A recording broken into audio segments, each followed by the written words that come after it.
busquen conmigo en Génesis y después Mateo. Mateo 1, pero primero Génesis 3.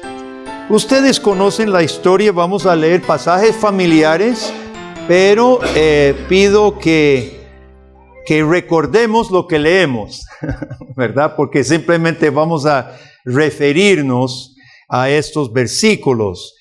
Ustedes recuerdan la triste historia de capítulo 3 de Génesis, la historia de la caída. Y es necesario leer esto antes de hablar de Cristo, hermanos. La Biblia no comienza con Mateo. La Biblia no comienza con Juan 3:16. La Biblia comienza con Génesis 1, 2 y 3. Y es ahí donde tenemos que empezar la historia de Navidad. Génesis 3, vamos a leer del 1 al 6 y 24, dice: pero la serpiente era astuta más que todos los animales del campo que Jehová Dios había hecho, la cual dijo a la mujer: ¿con qué Dios os ha dicho, no comáis de todo árbol del huerto? Y la mujer respondió a la serpiente: del fruto de los árboles del huerto podemos comer, pero del fruto del árbol que está en medio del huerto, dijo Dios, no comeréis de él, ni le tocaréis para que no muráis. Entonces la serpiente le dijo a la mujer: no moriréis, sino que sabe Dios que el día que comáis de él, serán abiertos vuestros ojos, y seréis como Dios, sabiendo el bien y el mal. Y vio la mujer que el árbol era bueno para comer, era agradable a los ojos, y árbol codiciable para alcanzar la sabiduría, y tomó de su fruto y comió, y dio también a su marido, el cual comió así como ella. Ustedes saben qué pasó, llega Dios, se echan la culpa unos al otro, etcétera, etcétera, y finaliza el capítulo 20, versículo 24, léalo. Echó pues fuera al hombre, y puso al oriente del huerto del Edén querubines, es decir, ángeles flamantes, y una espada encendida que se revolvía por todos lados para guardar el camino del árbol de la vida. Pues siguió la historia, cosas terribles pasaron, diluvios, torres de Babel, y llegamos a capítulo 12. En medio de catástrofe, capítulo 12. Dios acababa de terminar esparciendo los hombres, después de la torre de Babel, de hacerse el nombre a sí mismos. Leemos el comienzo de esperanza, capítulo 12, 1. Pero Jehová había dicho a Abraham: vete de tu tierra y de tu parentela, y de la casa de tu padre a la tierra que yo te mostraré. Y haré de ti una nación grande, te bendeciré, engrandeceré tu nombre, y serás bendición. Bendeciré a los que te bendijeren, y a los que te maldijeren maldeciré, y serán benditas en ti todas las familias de la tierra. Caminando un poquito a capítulo 17 de Génesis. El pacto de Dios con Abraham. Génesis 17, versículo 7. Estableceré mi pacto entre mí y ti, y tu descendencia después de ti en sus generaciones, por pacto perpetuo, para ser tu Dios, y el de tu descendencia después de ti. Versículo 15.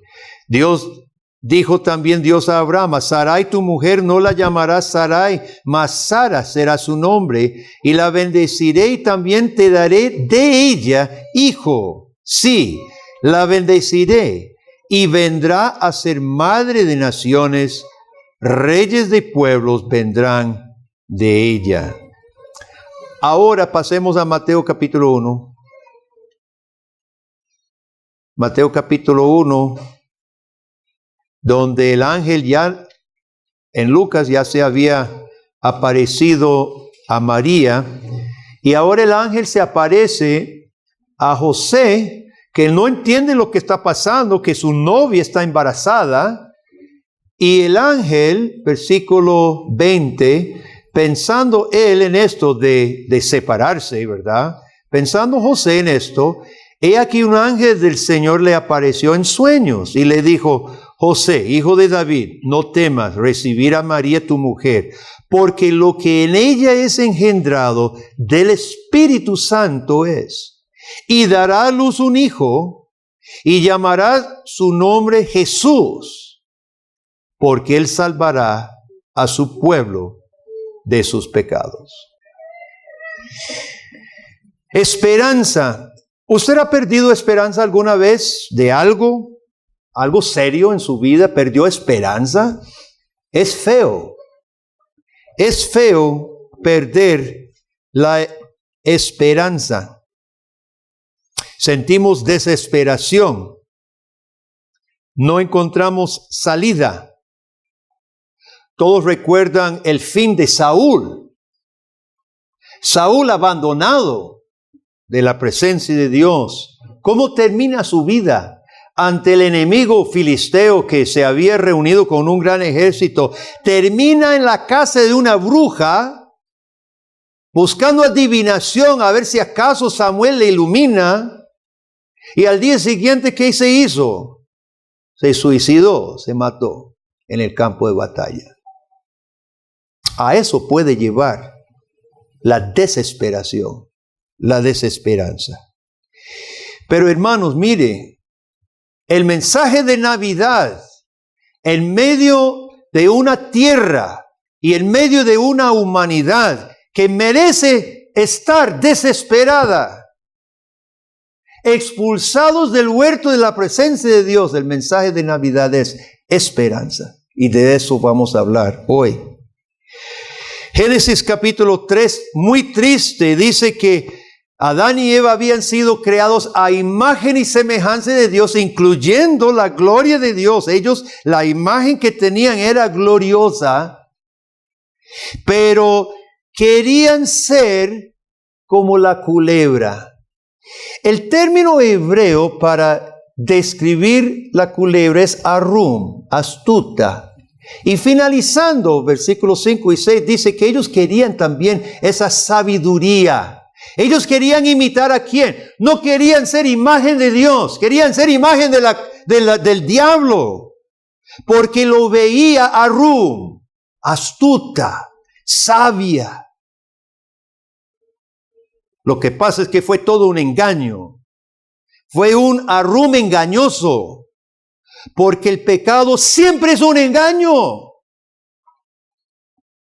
Satanás es padre de mentira. Y la mentira siempre engaña, prometiendo lo que no ofrece, prometiendo satisfacer, prometiendo entregar, y no lo hace. Satanás es padre de la astucia en hacernos creer lo que no es real y hacernos pecar. Los ejemplos bíblicos son muchísimos. David con Betsabé pensaba complacerse en mujer de un amigo cercano sin que nadie se diera cuenta. Y es una de las historias más tristes de toda la Biblia. Termina sacrificando a su propio amigo o dando órdenes que se retiren de él en la batalla. Termina mintiendo, encubriendo. Y cuando el profeta Natán por fin lo confronta, y gracias a Dios, David reconoce y se humilla. Sin embargo, ¿recuerda qué fue el castigo sobre David y su familia? Dijo, la espada no se apartará de su familia. El ejemplo que dio David de engaño, homicidio, adulterio, plagó sus propios hijos.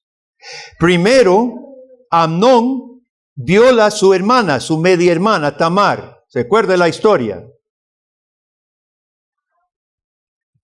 No quiere casarse con ella, la desprecia después. Absalón, que es hermano hermano de Tamar, se venga y mata al hermano Amnón. Y luego ese mismo Absalón hace golpe de estado contra su propio padre. Consecuencias de haber creído una mentira y de haberse engañado David. Podemos recordar Sansón.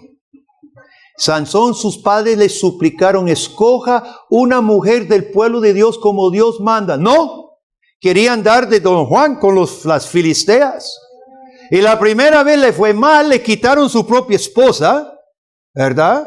Y la segunda vez ya sabemos lo que pasó con otra filistea, Dalila, termina perdiendo su cabello que representaba la presencia de Dios y por ende pierde la presencia de Dios, pierde sus fuerzas, pierde sus ojos, pierde su reputación y termina perdiendo la vida. El pecado engaña. No se engañe. El pecado es un engaño total y absoluto. Cada época y cada sociedad enfrenta tentaciones particulares. Poder, dinero, lo que usted quiera. Nuestro tiempo, nosotros podríamos decir, hermano, que nuestro mundo está emborrachado del sexo. Esta cuestión de la sexualidad ya se ha desbordado y enfrentamos hoy el engaño de la felicidad por entregarse a lo que sea sexualmente. Es igual, es engaño y trae tristes consecuencias. Ahora, el pecado en su raíz tiene dos grandes raíces. Uno, es egoísta. Adán y Eva querían ser mejor a como Dios los había creado. Dios los creó a su imagen y semejanza, con sabiduría y gloria. No, querían lo que tenía la culebra también, Arum. Querían más astucia, más sabiduría todavía. Es egoísta el pecado, quiere más. ¿Y qué ha traído, hermanos, a nuestro mundo este querer más? Tomemos este caso de la sexualidad que acabo de mencionar. Dios estableció la sexualidad para disfrutarse dentro del matrimonio, para procrear hijos y para acompañarse hombre y mujer. Y se nos ha vendido un engaño de que debe ser más. ¿Y qué ha traído esa loca sed, esa búsqueda loca por experiencias sexuales más de lo que Dios ha hecho? ¿Ha bajado la tasa de divorcios? ¿O la tasa de separaciones o tristezas? No. ¿Vive la gente más feliz? Difícilmente. ¿Hay menos enfermedades de transmisión sexual? A lo contrario. El SIDA todavía sigue subiendo. Acabo de leer otros datos de Europa. No hayan cómo parar esta enfermedad. Así que, hermanos, mire, el egoísmo nunca va a entregar lo que pretende entregar. Y segundo lugar, el pecado es siempre individualista. Adán y Eva querían vivir como ellos querían, no como Dios decía que vivieran. El pecado es egoísta en su esencia y es individualista. Este deseo de gobernarnos a nosotros mismos se ve desde los primeros momentos de vida. Yo sé que todos nuestros bebés son angelitos, casi, pero la triste verdad, hermanos, y todos los que hemos tenido bebés, los que somos padres, sabemos que desde pequeño ese bebé no quiere que otro le diga o haga que él tenga que hacer lo que no quiere. Desde pequeñito se enojan. Algunos se sostienen las respiraciones y se ponen rojos. Y el berrinche, el famoso berrinche, cuando no se les complace lo que ellos quieren. ¿Qué es esto? Nada menos que esa raíz de egoísmo, hermano. Ahora, nosotros entre cristianos mismos, tristemente, ¿cuántas personas me han dicho a mí? Ay, sí, pastor, yo busco a Dios, pero a mi manera, ¿verdad? Yo busco a Dios a mi manera. ¿Qué fue lo que dijo Satanás? Satanás dijo, Dios no sabe lo mejor para ti. Hágalo a tu manera, a tu propia manera. Y así estamos, hermano. Bueno, ¿cuál eran los resultados de escuchar a Satanás? Que querían ser arum, sabios, terminaron, y aquí hay un juego de palabras que Moisés emplea, terminaron siendo errom. No arum, sino errom, desnudos y avergonzados. Buscando sabiduría, arum, encontraron errom. Desvergüenza, vergüenza, desnudez, separados de Dios, divorciados el uno del otro y expulsados del huerto de Dios.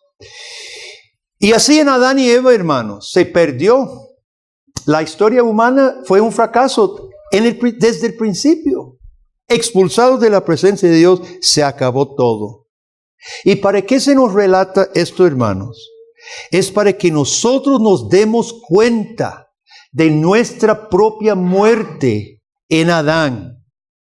No puede haber más historia si yo no me doy cuenta de lo que soy en Adán y Eva. Porque Dios revela esta triste historia al comienzo de la Biblia precisamente para que haya un reconocimiento de nuestra parte. Que nosotros en Adán y Eva nacemos muertos en nuestros delitos y pecados y expulsados justamente de la presencia de Dios. Ahora bien, Dios no deja las cosas así, hermanos, gracias a Dios. Porque si fuera así, esta Biblia sería solamente estas 3 páginas del principio. Pero mire, es más gorda, es más grande esta Biblia. Porque Dios tiene la última palabra, no Satanás. Y si bien capítulo 3 termina, expulsados de Edén, aún ahí mismo Dios había prometido en 3:15 que de la mujer nacería simiente, que a pesar de que la serpiente mordiera su calcañar, él aplastaría su cabeza. Y entonces, hermanos, cuando pasaron cosas terribles, el mal se hizo tan grande después de Adán, que antes de Noé, se hizo tan grande que solo una familia adoraba a Dios, solo Noé y su familia. O se corrompieron todos los demás o los mataron. Yo personalmente pienso que los mataron. Así como va a pasar al fin y está pasando hoy, matan a cristianos. Yo pienso que a todos los piadosos, menos Noé, los mataron. Eso es teoría mía, no es doctrina que tiene que creer. Lo que sí sabemos es que solo Noé y su familia servían a Dios sobre la tierra. Así tanta maldad que había antes del diluvio. Dios borra de la faz de la tierra a los pecadores. Y no más, multiplicándose una vez más, ¿qué pasa? Hagamos nosotros monumento a nuestro nombre. La torre de Babel, ¿qué era? Monumento a sí mismos otra vez. El corazón del hombre no cambia. Así que, hermanos, Dios llega otra vez y esparce los hombres, confunde sus idiomas y los esparce otra vez. Y en medio de esto, de una humanidad incorregible, de seres humanos incomponibles. ¿Qué sería el término, doña Cinia? Incorregibles y, ¿verdad? Perdidos. En medio de esta humanidad, llegamos a Génesis 12, pero qué importantes son algunos de los peros en la Biblia.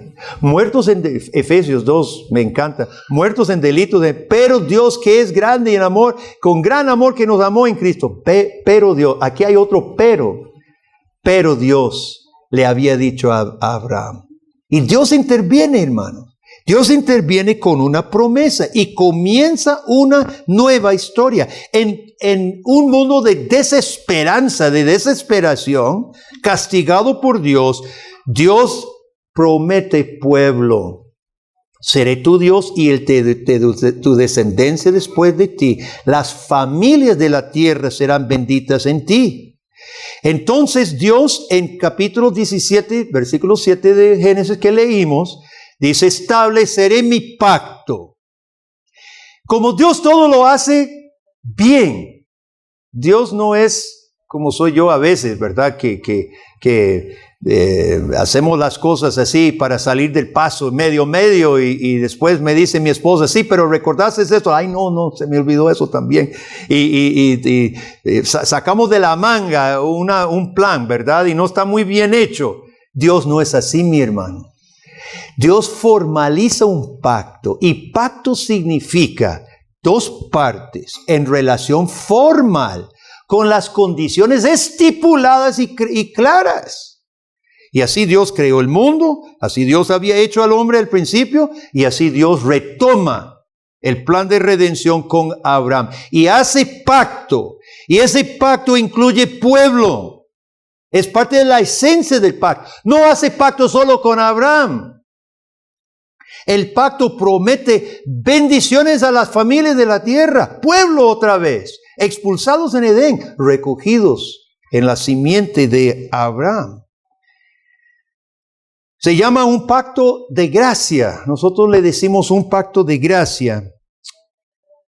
Es un pacto soberano porque revela la soberana iniciativa de Dios. Ni Adán, ni Abraham, ninguno buscaba a Dios. Adán estaba escondiéndose de Dios. Abraham estaba viviendo en Ur. Dios en la Biblia toma la iniciativa porque el hombre ni puede ni quiere buscar a Dios por la condición de nuestro corazón. Algunas iglesias hablan de buscadores de Dios. Eso no existe. Eso no existe. Porque el que busca halla, porque ha sido inquietado por el Espíritu de Dios. Pero el hombre, por naturaleza, es un rebelde que anda huyendo de Dios. No busca como que los hombres buscan a Dios y desesperadamente no lo pueden encontrar. Eso no existe. Dios no es difícil de encontrar. Dice que está cerca. Ahora, el pacto de gracia revela la soberana iniciativa de Dios y muestra exactamente lo que dice la gracia de Dios, porque no merecíamos que Dios nos redimiera. En Cristo este pacto se confirmó. ¿Se fijó lo que el ángel, cómo llama a José? José, hijo de David. Porque pasa de Abraham por el pacto con David y ahora a Cristo. Dice, José, hijo de David, toma a María, no se preocupe porque lo que ella va a tener es del Espíritu Santo. Se llamará Jesús, Dios salva, porque Él salvará a su pueblo. ¿De qué? De su pecado. No dice de los romanos. No dice de su falta de poder realizarse. No dice otra cosa que no sea sus pecados, porque eso es lo que nos tiene separado de Dios. En Cristo se cumple la esperanza y la promesa de Dios. Ahora bien, hermanos, esta promesa viene a nosotros hoy en los tiempos que vivimos, tiempos individualistas. Fíjese muy bien, Mateo 1:21. Él salvará a su pueblo. El propósito del pacto establecido y el propósito de venir Jesucristo es redimir un pueblo. Y es común escuchar hoy en día, por ejemplo, dos miembros de diferentes iglesias tal vez discutiendo religión. Y es posible escuchar uno decirle al otro, bueno, hermano, mire, eso lo que usted acaba de decir es su criterio. Yo personalmente, yo tengo otro criterio, pero no importa. Cada uno de nosotros tenemos que buscar a Dios a nuestra manera. Y en realidad, eso es lo que cuenta, que busquemos de Dios nada más. Como si Dios no se hubiera revelado claramente en su palabra. Como si Dios no hubiera dicho, anda delante de mí y sé perfecto, y no hubiera revelado lo que es andar delante de Él y ser perfecto como Él quiere. Ese individualismo, hermano, ha calado demasiado hondo en el mundo evangélico. Creemos tener el derecho yo de definir lo que conviene, lo que no conviene, lo que es lo correcto, lo que no es lo correcto. Pero volvamos a lo que dice la palabra de Dios. Cristo vino a salvar su pueblo. ¿Quién es jefe? ¿Quién es cabeza? ¿Quién es salvador? ¿Quién es Señor? Jesús. ¿Qué somos nosotros? Pueblo. Pueblo, no individuos. No dijo, vino a salvar individuos. Pablo lo repite en Efesios capítulo 5. Jesús amó a la iglesia y se entregó a sí mismo por ella. El individualismo le quita al cristiano el aprecio que debe tener por la obra de Dios. El aprecio de Navidad. Le quita y distorsiona cómo usted celebra la Navidad. El individualismo nos quita eso, hermano. Los propósitos de Dios del principio han sido establecer un pueblo, un pacto con Abraham. En ese pacto Dios promete y Cristo confirma y Cristo establece. Pero si no nos despojamos del individualismo, intentamos ser hijos de Dios aparte de ser pueblo de Dios, lo cual no es posible. Dios obra a través de un pacto y este pacto es establecido con su pueblo en Jesucristo, nuestra cabeza. Entonces, hermanos, no debemos dejar que el individualismo de nuestra sociedad nos engañe para creernos suficientes aparte de Cristo y aparte de su pueblo. Eso es una mentira que viene del padre de las mentiras, del mismo diablo, para que la iglesia esté dividida o debilitada y no cumpla sus propósitos.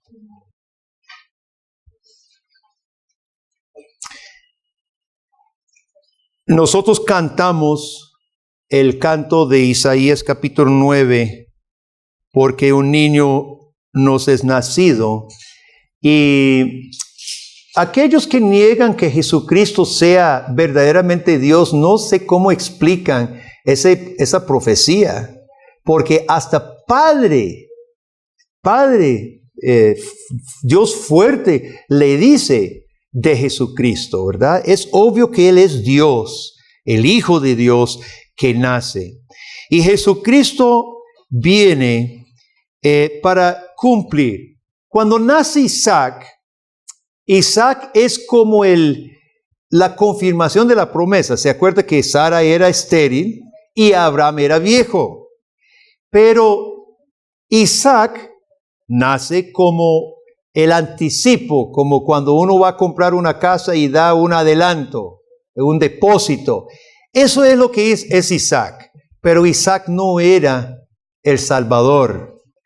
Ahora, cuando nace Isaac,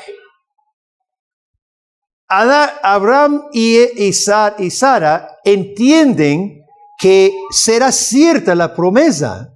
Se acuerda que cuando los tres hombres, uno que era Cristo Jesús y los dos otros ángeles, llegan y le dice, de aquí a un año más o menos Sara va a tener un hijo. ¿Se acuerda lo que hizo Sara? ¿Qué hizo? Se rió.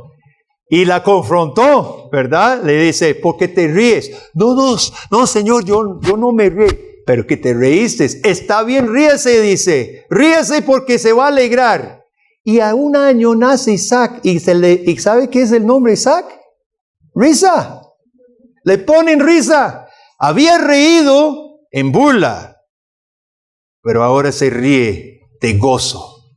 Porque Dios confirmó concretamente con este bebé que habría linaje, habría pueblo un día. Las familias de las naciones serían bendecidas y saldrían reyes de él. Ahí estaba la prueba. Nació Isaac y le ponen risa. Le ponen lo que es justo ponerle, reírse de gozo. Pero Isaac no fue el Salvador, fue el depósito, fue la garantía, por decirlo así. Pero pasaron muchos años y la salvación completa quedaba esperándose hasta que un ángel llega y conversa con María. María dice, ¿cómo va a ser esto? Y le explica todo, no te preocupes, así va a ser un milagro. José no entiende tampoco cómo va a ser esto. El ángel dice, tranquilo, es de Dios. Y Jesucristo nace. Y el ángel le dice a José, dará a luz un hijo y llamará su nombre Jesús, porque salvará a su pueblo de sus pecados. He aquí, la esperanza de los siglos. Realmente eran milenios. Abraham vive unos 2000 años antes de Cristo. 2 milenios antes se cumple esa promesa cuando nace Jesucristo. Y el verdadero Hijo nace y redime al pueblo de Dios. Y ya lo hemos notado varias veces. Dice que viene a redimir a su pueblo. Concluyendo, quiero que nosotros recordemos y celebremos o reconozcamos 3 cosas a raíz, hermano, de este enfoque panorámico desde el principio, la tragedia del pecado, las promesas de Dios y el cumplimiento en Cristo. Primero, este recorrido de las Escrituras remacha una vez más nuestra necesidad de un Salvador.